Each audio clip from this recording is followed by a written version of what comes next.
Hey everyone, welcome to my Jungle Hecarim starter guide. In this video, I'm going to cover the basics of Jungle Hecarim, including my preferred jungle path, my item build options, and ability build order.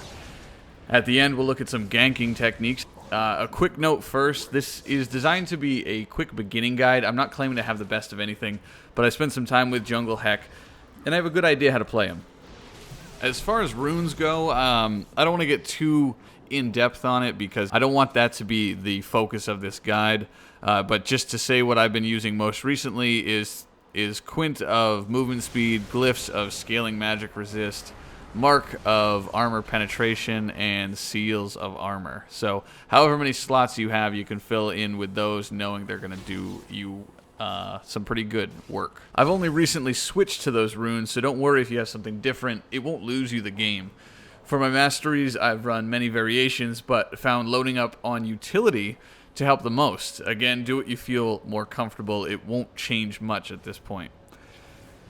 As the game starts, I like to purchase the Hunter's Machete and 5 pots. This is pretty standard for a lot of different junglers. The first thing we're going to look at is the order that I upgrade Hecarim's abilities. First, I start with my W. It deals better damage to the starting creeps and helps return health back to Hec. After that, I usually build my Q as often as possible, saving my E for last. And obviously take your ult whenever you can. In a perfect world, I prefer to hold off until level 6 for ganks, and doing this actually allows you to take your Q twice before you even need to take your E. And I found that that helps with early jungling and mana management. Next, let's talk about the preferred jungle route. First, I like to start with wolves and then blue. But you're going to want to get as much help as possible from top and center lane on these first 2 creeps. Hec deals way too little damage at level 1 to handle them alone, and if you try to do it, you're going to find yourself too weak to take on the rest of the jungle. If you can go smiteless on blue, then we can hit red after wraiths, but that's not always an option.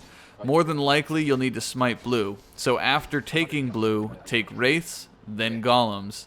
Depending on your health, you can take red or head back up and take wolves and wraiths again.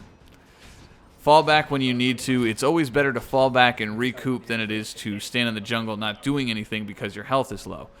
Repeat the order whenever possible, taking blue and red as they're available, but don't be afraid to use smite in between the blue and red buffs. As for our items, I prefer to save my first 1k for a giant's belt. I upgrade my machete to Madred's razors. After that, we want to work towards a Sunfire cape and Wriggle's lantern. Those 2 items are fantastic for helping clear the jungle, mostly for their area of effect damage and lifesteal. I prefer the Ionian boots, so fit those in where you can. And then after boots, it's time to start building based on the flow of the game.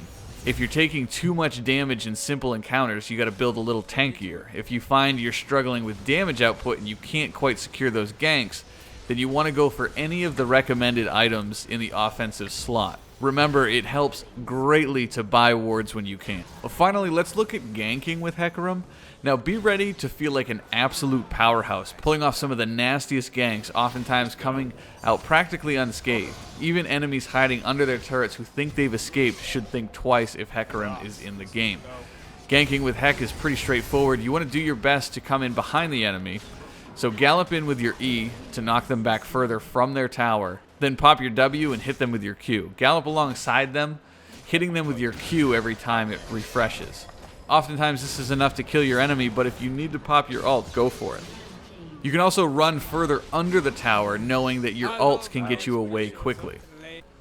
Let's take a look at a couple other ganking situations here. The first one I'm going to show you, you can see Alistar and Ashe are both wounded and they push too far past the river. I come up through the river bush, I target Ashe first because she's going to die quicker, get the kill on her, and then I turn around just in time to see Alistar trying to retreat, but he has nowhere to go. I don't even have to use my ult.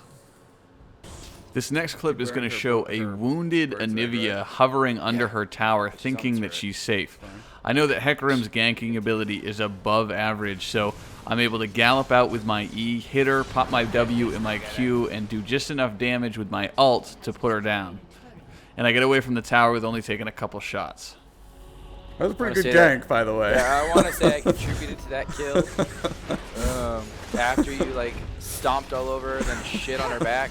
Like, I cleaned it up a little bit, so I want to say I contributed. I mounted her. Yeah. That's funny. Concerning team fights when playing Hecarim, you really can't go wrong. Heck is a fantastic initiator with either his E or his ult.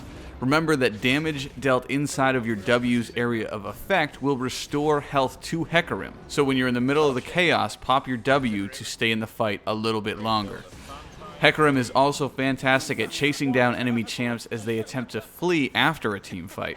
Keep in mind that your ult causes any enemy's hit to be feared and lose movement control for about a second. This can greatly disrupt the enemy team during a big fight and can easily cause a fleeing enemy to turn the wrong way. That's going to do it for my starter guide for Jungle Hecarim. I hope it can help some of you out. I'm taking suggestions for the next jungle build I'll make, so leave a comment down below telling me what champ you'd like to see. Thanks for watching, everybody. Go.